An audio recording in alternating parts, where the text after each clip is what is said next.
pa man, kasama nyo na kaming sumaksi sa mga hamon ng panahon at sa mga isyong humubog sa ating lipunan.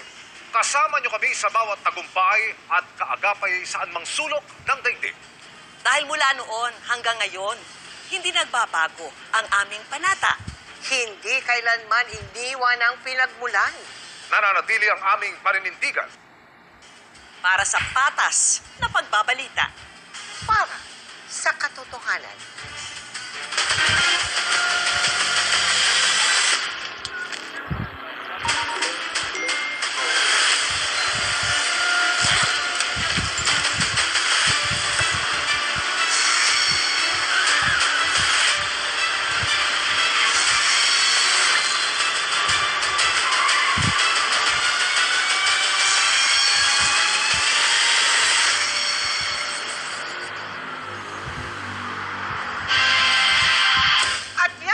Balita ngayong Lunes, ako po si Mel Tiangco. Ako po, si Emil Sumangil. At ako po si Vicky Morales. Ito ang GMA News. Walang kinikilingan. Walang pinoprotektahan. Noon at ngayon, serbisyo totoo. At dahil hindi natutulog ang balita, Nakatutok kami 24 oras.